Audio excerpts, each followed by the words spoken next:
Hello and welcome to The Week in Pensions, brought to you by the pensions team at Gowling WLG. I'm Ian Chapman-Curry, and each week I bring you the latest important developments on pensions law and regulation, along with general news highlights from the world of pensions. You can find out more about the pensions team at Gowling WLG and get more of our insights and sign up for alerts at gowlingwlg.com/pensions-UK. Our first item this week is that the Department for Work and Pensions has published its response to the February 29 consultation, Investment, Innovation and Future Consolidation. The DWP has combined this response with a new consultation on proposed measures to improve outcomes for members of DC pension schemes. The new consultation sets out measures that are aimed at encouraging pension schemes to invest in more diverse ranges of long-term assets, including liquid products such as venture capital and green infrastructure. And it also sets out proposals to require the consolidation of smaller DC pension schemes, those with total assets of less than 100 million, into larger ones. The consultation closes on the 30th of October 2020. Also this week, the Ministry of Housing, Communities and Local Government is consulting on proposals to reform exit payment terms for local government workers, in light of forthcoming legislation which will impose a cap of £95,000 for exit payments across the public sector. The government proposes the cap will apply to all exit payments associated with the loss of employment, with this particular consultation focusing primarily on redundancy issues and the pension strain implications for the LGPS. The pension strain arises because employees aged 55 or more can have immediate access to an unreduced pension if dismissed for redundancy or business efficacy grounds, and the government wants this pension strain cost to come within the overall cap. The Pensions and Lifetime Savings Association, PLSA, has published its response to the House of Commons Treasury Select Committee's call for evidence on pensions tax reform.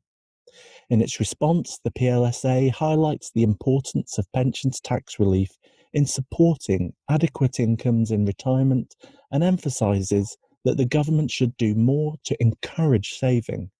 The PLSA takes issue with the idea that pensions tax relief should be taken as an annual loss to the Exchequer, pointing out that except for the tax-free elements, such as pension commencement lump sums, it merely defers taxation that will be levied later on taking benefits. One of the PLSA's main concerns is to tackle the net pay relief at source anomaly, and this currently means that some low earners do not receive the maximum amount of tax relief on their pension contribution. The PLSA believes this could be achieved by changing HMRC's P800 process. And to finish off this week in pensions, a couple of highlights from the pensions and national press. According to XPS Pensions, there has been a significant increase in the number of scam warnings on transfers, with only 1 in 8 cases between 2015 and 2018 flagging warnings, compared with half of all cases in the past 2 months. Pensions Expert reports that the data includes predominantly defined benefit transfers, but a small proportion of defined contribution schemes also feature. XPS Pensions are reported as saying that the increase was likely to be down to a raft of savers looking to access their pensions after lockdown, as the peak of the COVID-19 pandemic caused many to suffer financial difficulties.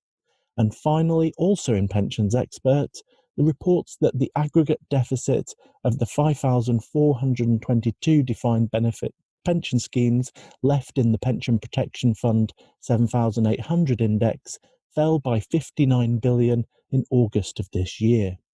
This meant the shortfall decreased to 140.5 billion at the end of August 2020 from 199.5 billion at the end of July 2020.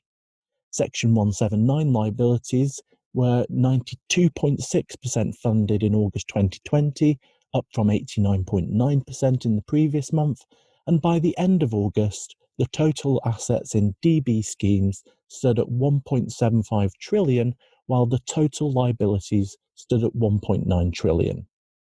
According to the PPF, there were 3,506 schemes in deficit and 1,916 schemes in surplus.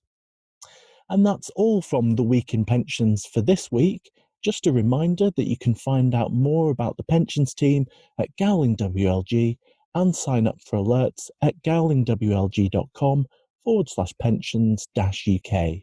Also, if you'd like to get in touch with me, all of my contact details are available at tinyurl.com/GWLGICC. Until next time, I hope that you have a great week in pensions.